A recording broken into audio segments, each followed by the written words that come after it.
기다림을 새롭게 라는 말씀으로 함께 은혜를 나누고자 합니다. 매너리즘이란 말을 들어보셨죠? 매너리즘. 타성에 젖어서 습관적으로 어떤 일을 되풀이하는 것을 말합니다. 근데 원래는 이 말은 미술의 한 사조였다는 거예요. 16세기 르네상스 시대인데 그때 고전주의가 항상 한창 꽃을 피우고 있었습니다. 그래서 고전주의의 미술 작품들이 굉장히 많이 나왔는데 걸작들도 굉장히 많이 나왔지요. 그러다 보니 수많은 화가들이 그 고전주의 화법 그리고 그 양식을 따라서 계속 그림을 그렸습니다. 물론 그런 작품들 속에서도 굉장히 수준 높은 작품도 많았겠지만 그 화법 양식에 따라서 그리다 보니까 거기 안주하게 되고, 근데 그러다 보니까 틀에 박힌 작품들이 상당히 많이 나왔다는 거죠. 그런 분위기 속의 작품들을 매너리즘이라고 하는 미술 사조로 그렇게 불렀습니다. 물론 그 양식과 그 사조를 따른 화법을 따른 작품들 중에서도 걸작들도 많았지만, 수준 높은 작품도 많았지만, 그러나 그 작품에 새로운 어떤 그 방법상 어떤 독창성이라든지 아니면 작가의 혼이 담겨져 있지 않았기 때문에 좋은 평을 받질 못했어요. 그래서 매너리즘 하면 이제 극복하지 않으면 안 될 미술 사조의 대표적인 이름이 되었던 것이고요. 그 매너리즘이라고 하는 것은 미술계에서 다른 분야로 이렇게 그 의미들을 사용하기 시작하면서 오늘 우리가 알고 있는 매너리즘이라고 하면 타성에 젖어서 습관적으로 어떤 일을 의미 없이 되풀이하는 것으로 우리가 알게 되는 거지요. 그런데 신앙생활에도 매너리즘이 있습니다. 여기가 좋사오니 라고 하는 그때까지는 좋아요. 은혜를 받았으니 너무 감격스러워서 여기가 좋습니다. 그것까지는 좋은데 항상 거기에 안주하려고 하는 거예요. 그리고 늘 하던 대로 습관처럼 습관에 젖어서 마치 다람쥐 쳇바퀴 돌듯 거기에 안주해버리는 게 문제인 거지요. 신앙의 매너리즘에 우리가 쉽게 빠지게 되는데, 그렇게 되면 신앙생활이 모방 작가의 작품에 작가의 혼이 실리지 않는 것처럼 신앙생활에도 또 내가 하는 예배에도 마음이 실리지 않을 수 있다는 거죠. 그래서 예수님께서 이런 신앙의 매너리즘에 대해서 경고하시듯 신명기 말씀을 인용해서 마태복음 12장 30절에 보면 네 마음을 다하고 목숨을 다하고 뜻을 다하고 힘을 다하여 주 너희 하나님을 사랑하라 라고 말씀하신 거예요. 타성에 젖다 보면 마음을 다하질 않아요. 그런 말 있죠? 잡아놓은 물고기는 더 이상 먹이를 주지 않는다는 거지요. 결혼하기 전까지는 얼마나 둘이 뜨겁게 사랑합니까? 그래서 결혼식까지 했어요. 같이 살다 보니까 더 이상 새로운 사랑의 마음의 시도를 하지 않는 거예요. 그냥 안주해 버립니다. 그래서 살아가긴 하는데 뜨거운 열정이 없고 첫사랑 그러려니 해버리는 이런 것을 말하는 거지요. 여러분, 대림절도 마찬가지입니다. 대림절을 지나는데 대림절에 대한 기대가 없어요. 새로운 뭔가를 기대하고 이번만큼은 내가 이 대림절에 이렇게 하나님의 은혜도 사모하고 내가 예수님 닮아가고 주님이 이 땅에 오신 의미를 살펴서 내가 이렇게 하리라 하는 새로운 그 마음이 없는 거예요. 그냥 이 또한 지나가리라. 시간 가면 또 흘러가겠지. 이런 식으로 이 대림절을 지내버린다면 성탄의 감격, 기쁨, 은혜 그냥 놓칠 수가 있어요. 그러니 좀 더 새로운 마음을 이 대림절에 내가 가져야 되고 어떻게 하면 목숨까지 담을 수 있을까? 이런 노력을 기울이는 것이 중요할 줄 믿으시길 바랍니다. 그래서 대림절 기간에 기관별로 새벽 예배도 참석하라고 말씀드리는 이유는 마음이 매너리즘에 빠져요. 여러분, 이곳에서 벗어나려면 힘들더라도 도전해야 되고 찾아 나와서 이 대림절의 의미를 다시 한번 깨닫고 그러면 나는 어떻게 해야 될까? 주님은 어디 오실까? 우린 당연히 교회에 오실 줄 알지만 과연 주님이 교회에 오실까요? 낮고 천한, 마국간, 가난한 자, 병든 자, 소외받은 자들이 있는 곳으로 가시지 않을까요? 우리는 당연히 내게 오시겠지라고 안주하고 있을 때 주님은 오히려 전혀 우리가 관심 기울이지 않는 대상을 향해서 가실 수도 있어요. 그러면 우리의 관심도 그곳에 가 있어야 되고 우리의 눈길도 그들을 향하여야만 오시는 주님을 그곳에서라도 만나는데 당연히 내게 오시겠지, 교회에 오시겠지 이러고 있으면 아무 은혜도 받을 수가 없습니다. 오늘 본문 말씀에 보면 이 땅에 오실 메시아를 기다리는 이사야 선지자를 만나게 되는데 이 이사야 선지자에게서는 매너리즘이라고 하는 것을 찾아볼 수가 없어요. 매너리즘을. 정말 이 땅에 오신 예수님에 대한 기대가 이 이사야에겐 너무나도 큰 거예요. 이 땅에 반드시 주님 오셔야 됩니다.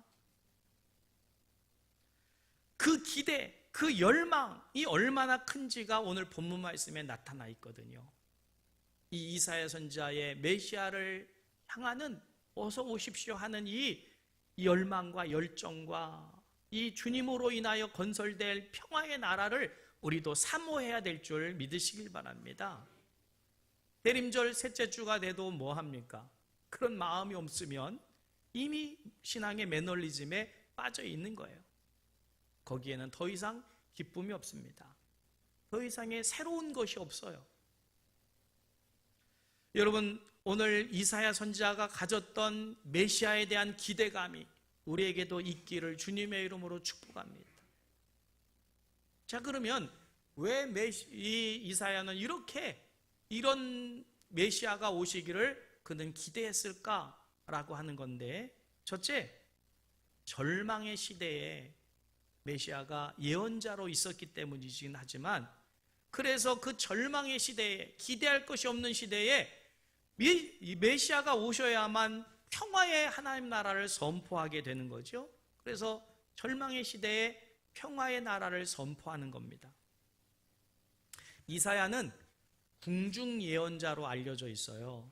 그래서 일반 백성들을 대하여서 예언하는 게 아니고 오히려 궁중에서 왕에게 또 아니면 나라에 대하여 그렇게 예언하는 직책을 가지고 있었던 사람으로서 당시 국제 정세에 넓은 안목을 가지고 있었습니다. 동시에.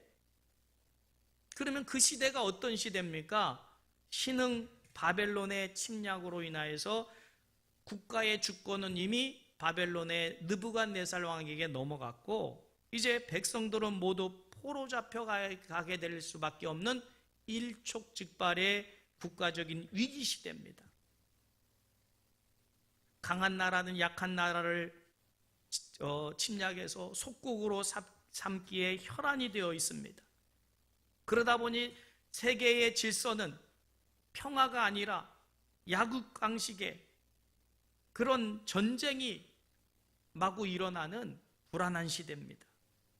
그리고 국내도 마찬가지입니다. 정치적인 혼란과 함께 사회적으로는 이 약육강식이 아예 일반화돼 버려서 빈익빈 부익부의 부조리의 틀에서 벗어나질 못해서 부자들은 더 부자가 되어져 가고 가난한 자들은 더 가난해져 가는, 그러니 갈등이 커지고 또 대립이 커지고 거기서 행복이 없습니다. 자유니 평등이니 하는 소리는 허울일 뿐이고, 왕가들 또 뭐 정치가들 또 아니면 기업가들의 자식들은 호의호식하면서 정말 그 부를 누리고 있지만, 백성들은 과다한 세금을 내기 위해서 허리가 휘어지고 먹지 못하고 그 세금 감당해야 되고, 그러다 보니 눈에 눈물이 마를 날이 없고 한숨이 끊일 날이 없는, 그런데다가 그 사회는 불의와 부정과 탐욕과 불륜과 자살과 이런 것들이 뒤범벅되어 있는, 그야말로 눈뜨고는 볼 수 없는 목불인견의 비참한 지경의 그 시대상입니다. 이 절망적인 시대에 이 이사야는 메시아가 오셔야 되는 거예요. 주님이 오셔야 됩니다. 그래서 주님이 이 나라를 다스려 주셔야만 이 땅이 평화가 임할 수 있다. 얼마나 이 이사야는 예수님이 메시아로 오시기를 사모하고 기대하며 그 나라를 꿈꾸겠어요. 그것이 오늘 본문 말씀입니다. 그래서 이사야는 외칩니다. 그때에 6절부터 보면 그때가 언제예요? 메시아가 오시면 이리가 어린 양과 함께 살고 표범이 어린 염소와 함께 누우며 송아지와 어린 사자와 살찐 짐승이 함께 있어 어린아이에게 이끌리며 암소와 곰이 같이 함께 먹으며 그것들의 새끼가 함께 엎드리며 사자가 소처럼 풀을 먹을 것이며 젖 먹는 아이가 독사의 구멍에서 장난을 하며 젖된 어린아이가 독사의 굴에 손을 넣을 것이다. 여러분, 얼마나 아름다운, 먹고 먹히고 삼키고 핥히고 하는 세상이 아닌 서로가 어울려지는 이 세상을 지금 이사야는 외치는 거지요. 여러분, 이런 마음으로 우리가 성탄을 맞이해야 되는 것 아닐까요? 성탄 이브 때 성탄 축하 공연을 합니다. 근데 재작년까지는 우리가 선물도 준비해서 뽑기를 해가지고 서로 나누었어요. 근데 작년에는 수술비를 마련하고자, 그래서 그런 거 하지 말고 오히려 모아서 수술비로 지원을 합시다. 그래서 작년에는 그렇게 했는데, 올해도 여러분 정말 주님이 오신다면 교회 오시고 또 아니면 대형교회 잘 성탄 추리해 놓은 데 오실까요? 주님은 말구유에 오셔요. 가난한 자, 병든 자, 소외받은 자들이 있는 곳에 오시거든요. 그러면 우리의 관심도, 우리의 눈길도, 우리의 마음도 그런 곳에 가 있어야 되지 않을까요? 우리끼리 좋은 성탄이 아니고 정말 억눌리고 소외받고 괴롭고 힘들고 눈물 흘리는 그들을 위해서 우리가 무언가 할 때에 그것이 진정한 성탄이 아닐까. 그런데다가 내년 1월 6일은 우리 전국중앙교회 50주년입니다. 보통 30주년, 50주년 이러면 교회에서 아주 두꺼운 화보집을 만들지요. 굉장히 비쌉니다. 그거 만들어서 가지고 있는 것이 중요할까요? 물론 그것도 귀하겠지만 그 돈을 모아서 정말 개한 수술, 심장병 환자를 위한 심장 수술, 이런 비용으로 우리가 모아서 전해줄 수 있다면 그게 성탄의 의미가 아닐까 싶어요. 우리끼리는 뭐 좋다 할지 몰라도 우리끼리의 잔치가 아니라 정말 가난한 자, 병든 자를 위해서 우리가 무언가를 나눌 수 있고 관심을 가질 수 있는 그것이 성탄이지, 기쁘다 구주 오셨네만 불렀다고 성탄이겠는가 라고 하는 거예요. 우리가 사는 이 세상을 보세요. 얼마나 힘들고 어렵고 괴로워하는 일이 많습니까? 다 돌보진 못하지만 그 중에 일부. 그래서 우리가 푸드뱅크도 하고 있고 연탄은행도 하고 있는데, 어제 그저께부터 시작이 됐어요. 청와대에 연탄 값이 지금 장당 800원까지 올랐어요. 지금 800원입니다. 연탄이 아니라 금탄이에요. 장당 1,000원까지 올릴 예산입니다. 지금 산자부에서. 그래서 옛날에는 700원, 500원, 600원 올릴 때는 우리한테 알려다 주기도 했어요. 그래서 막 가서 데모도 하고 안 됩니다 막 이렇게 했는데, 이제는 예고도 없이 올려버렸어요. 이래서는 안 되겠다 싶어서 지난번에 연탄은행 운영위원들이 모여서 이대로는 안 되지 않냐, 뭔가 합시다. 그래서 지금 1인 시위도 시작을 했고요. 지금 청와대 그 청원에 지금 이제 엊그제부터 시작을 해서 어제 보니까 한 300명 이상 지금 이제 됐어요. 여러분들 다 동참하셔야 됩니다. 청와대 홈페이지에 들어가셔서 네이버나 카카오톡으로 여러분 계정 있죠? 그걸로 들어가시면 동의를 누르시면 돼요. 그러면 여러분이 한 표가 되는 거예요. 주일학교부터 구역별로 못하시는 분들이 계시니까 순별로 모여서 같이 하세요. 계정도 없는 분들은 만들고. 요즘은 또 핸드폰으로 QR코드라는 게 있어요. 찍으면, 클릭하면 청와대 게시판으로 또 들어가요. 그러면 가입해서 내가 한 표를 하는 거지요. 목표는 20만 표인데 20만 표가 쉬운 게 아닙니다. 그러면 정부에서 답변을 해야 돼요. 그게 목표예요. 답변하라. 왜 올리냐? 그거 올려봐야, 산자부에서 그거 100원, 200원 올려봐야 아무것도 아닙니다. 전국적으로 따져봐야. 그 연탄은요, 별거 아니에요. 그 양은. 산업 쪽으로 들어가는 연탄이 어마어마한 거지, 이 지금 난방비로 연탄으로 써지는 연탄은 아주 극소수예요. 그거 연탄 몇백 원 올린다고 해서 정부가 무슨 그거 지금 혜택 보는 것도 아닌데도.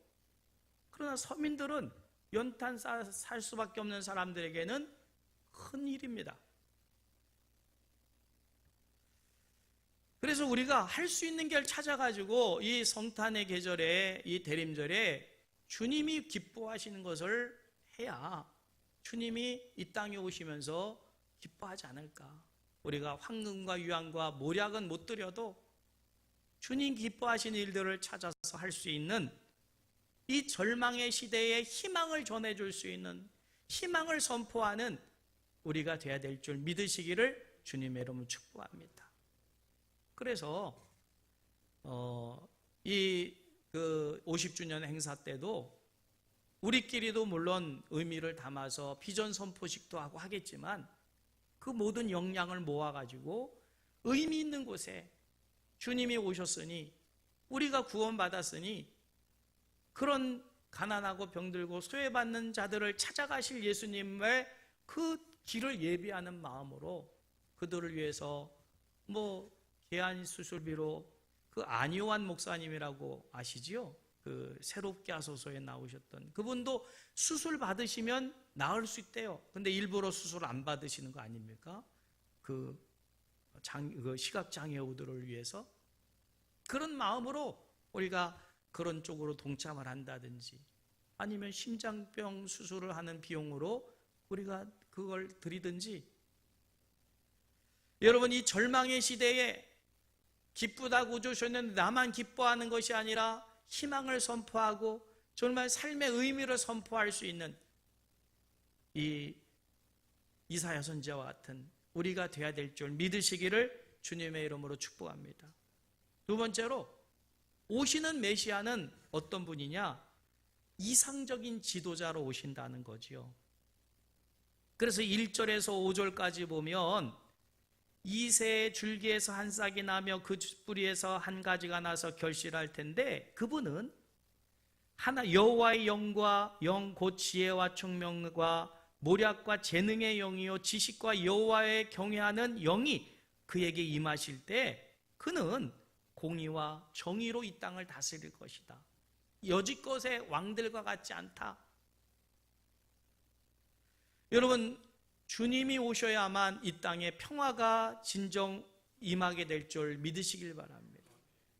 지도자 한 사람이 얼마나 중요한지를 어제 저녁에 여러분들 보셨죠? 베트남 축구 스즈키컵, 우리 거기 주역이 박항서 감독 아닙니까?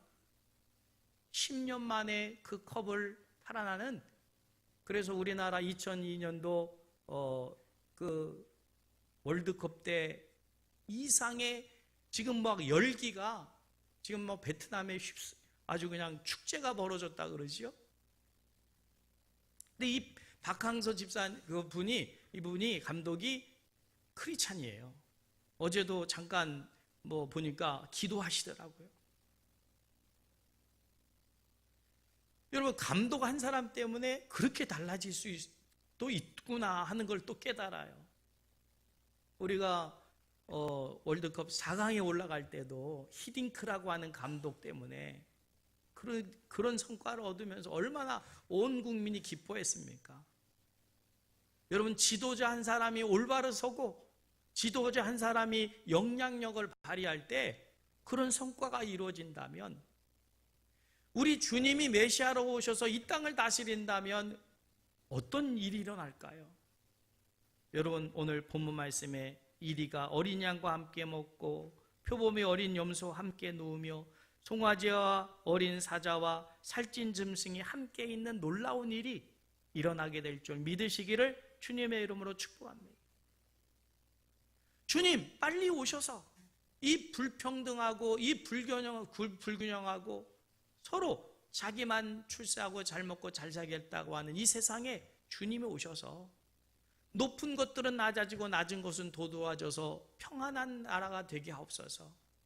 권력 있고 돈 있고 힘 있는 사람은 좀 내놓고 없는 사람 있는 사람의 없음을 채워줘서 더불어 같이 잘 먹고 잘 사는 나라가 돼야 되지 않겠냐라고 하는 거지요. 여러분, 우리 대통령도 그런 대통령이 선출되기를 기도해야 될 줄 믿습니다. 그래서 제발 정말 대통령이 선출이 된다면 온 국민이 존경하고 사랑하는 그런 대통령으로서, 그래서 이 땅을 하나님의 나라가 이루어지도록 통치하는 대통령이 돼야 되지 않나 싶어요. 다음에 제가 대통령 출마할 테니까 저를 찍어주시면, 그럴 것 같아서 안 나가요. 여러분, 정말 대통령 누구 하나 좀 제대로 좀 돼서 나라가 좀 제대로 가면 얼마나 좋을까 싶어요. 여러분, 가장 이상적인 지도자는 우리 주님이신 줄 믿으시길 바랍니다. 자, 그러면 그 예수님이 오셔서 이루는 나라는 어떤 나라냐라고 하는 거죠. 말씀드린 대로 이사야서 40장 5절에서 6절에 보면, 4절부터 보면 골짜기마다 도두어지고 산마다 작은 산마다 낮아지고 고르지 않은 것이 없는 평탄한 곳과 그리고 험한 곳이 평지가 될 것이고 여호와의 영광이 나타난 모든 육체가 그것을 함께 보는 그 놀라운 세상이 이루어질 것을 이사야는 외치고 있거든요. 여러분, 이런 나라는 강자와 약자가 조화를 이루는 나라입니다. 가진 자가, 권력 있는 자가 억압하고 착취하는 나라가 아니라 오히려 약한 자를 섬겨주고 도와주는 나라입니다. 완전한 하나님의 나라가 실현되는 거지요. 이때는 내 것, 네 것이 없는, 이스라엘에는 기브츠, 또 모샤부라고 하는 공동체가 있어요. 그들은 네 것 내 것이 없습니다. 함께 농사 짓고 함께 밥을 먹고 함께 자녀들 교육시키고 함께 농사 지은 거 팔아서 공동체를 이루는 거예요. 가보니까 냉장고도 집집마다 있는 게 아닙니다. 한 3, 4집이 냉장고 하나 있고 그래서 같이 써요. 같이. 네 것 내 것이 없습니다. 배고프면 더 먹고 배가 안 고프면 안 먹고 참 얼마나 아름다운 나라인지 몰라요. 사실 공산주의가 좋은 거지요. 같이 더불어. 그런데 공산당이 그렇습니까? 아니죠. 백성들은 그냥 껍데기 벗겨가지고 일부만 지금 근데 그 김정은이를 또 떠받드는 사람들이 또 있더라고요. 그 악한 사람을. 아무튼 요지경의 세상입니다. 근데 오늘 본문 말씀 보세요. 6절부터 보면 더불어 사는 세상인데 그 세상이 어떤 세상이냐? 함께라는 말이 6절, 7절, 2절만 봐도요. 함께라는 말이 5번이나 반복이 돼요. 같이 한번 볼까요? 6절부터 보면 함께 살며 그랬죠. 함께 살며. 그 다음에 함께 누우며 그리고 함께 있어 끌리며 함께 먹으며 함께 엎드리며 함께라고 하는 말이 많이 나와요. 함께 모여서 뭐 한다고요? 함께 먹고 함께 뒹굴고 함께 자고 함께 사는 거예요.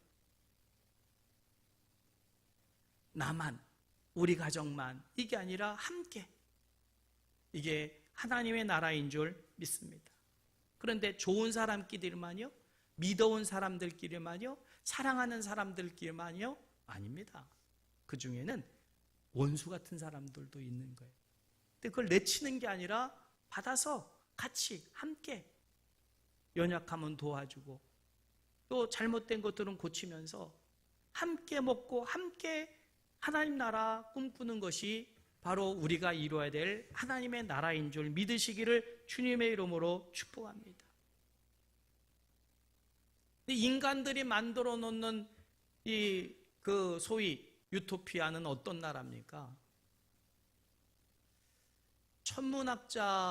천문학자이시고 아폴로 박사라고 유명했던 조경철 박사님 혹시 기억하시는 분이 계실지 모르는데 이분도 미래 사회에 대해서 예언도 했어요.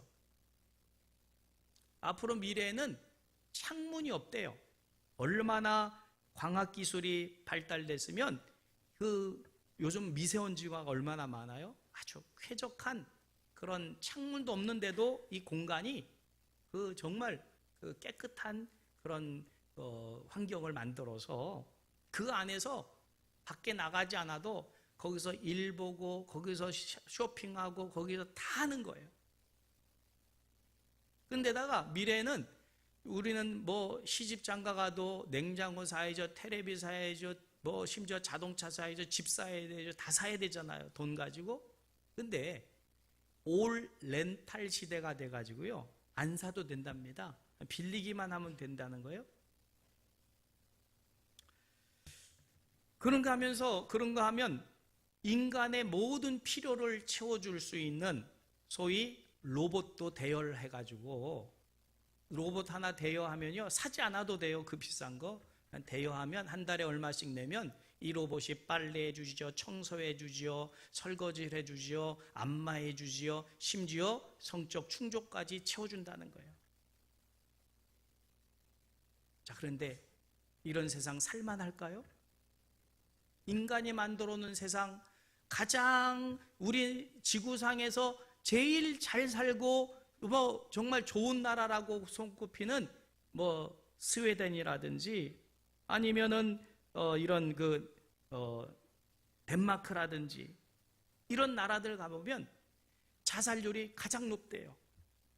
이거 하나만 봐도 그 나라는 인간들이 편리하게 만들어 놓은 나라는 결코 행복하지가 않아요. 행복한데 왜 자살하겠어요? 여러분, 하나님이 우리에게 말씀하신 나라는 그런 나라가 아닙니다. 함께 어우러져서 함께 기쁨을 나누고, 그래서 형제와 연합하여 동거함의 아름다움을 이루는 나라를 주님은 원하셔요. 요즘 우리 교회도 부유해지는 게 문제입니다. 왜 명성교회 사태가 날까요? 너무 부유해져서 그래요. 물론 부유하다는 것이 잘못된 건 아닙니다. 경건한 부자도 있고요, 깨끗한 부자도 있으니까. 문제는 그 부유함을 제대로 쓰질 않아서 문제인 거지요. 근데 하나님이 그 교회에만 부유함을 줬겠어요? 그거를 나누라고 주셨을 것이고, 그걸로 베풀라고 주셨을 것이고, 그걸로 주님의 일을 하라고 주셨는데, 그게 너무 많다 보니까 싸움이 되는 거예요. 서로 더 그 권력을 갖겠다고 하는 게 문제인 거지요. 그런데다가 더 큰 문제는 그렇게 부를 가지게 되는 것을 은혜라고 생각하는 거예요. 복이라고 생각하는 거예요.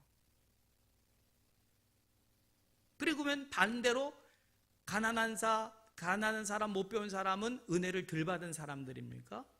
이런 논리를 갖게 되는 게 문제인 거지요. 그렇지 않습니다. 그래서 자기들은 은혜 많이 받고 복 많이 받고 믿음 좋아서 하나님 복 주셨다. 천만의 말씀이에요. 그건 교만입니다. 그러니까 문제가 발생하는 거지요. 그런 교만이 교회를 병들게 만들고 오시는 예수님에게 욕을 먹이는 일이 되는 거지요. 여러분, 하나님의 가치가 최고의 가치인 줄 믿으시기를 주님의 이름으로 축복합니다. 여호와를 아는 지식이 가장 귀한 것인 줄 믿으시길 바랍니다. 그래서 9절 말씀의 마지막 결론이 뭐예요? 물이 바다덤과 같이 여호와를 아는 지식이 세상에 충만해야만 하나님의 나라가 이루어지는 거죠. 그런데 교회가 어떤 곳이 되어야 됩니까? 성도는 어떤 사람이 성도입니까? 하나님의 최고의 가치를 지닌 곳이 교회고, 하나님의 최고의 가치를 믿고 따르는 사람이 성도인 거지요. 아멘? 주여 주여 하면서도 하나님이 원하시는 최고의 가치를 따르지도 않고 나 혼자 잘 먹고 잘 살겠다고 하면 그거는 제대로 된 믿음이 아닙니다.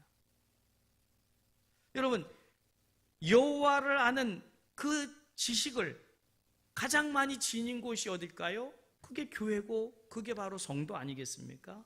문제는 그 영향력을 사회로 나타내질 못하는 거예요. 예수 믿고 복받아서 많은 것은 소유하고 있는데 그걸 나누거나 베풀지 않으니까 그것이 썩어가는 것이고, 그래서 교회가 병들게 되는 것이고 성도들이 사명을 감당하지 못하게 되는 거지요.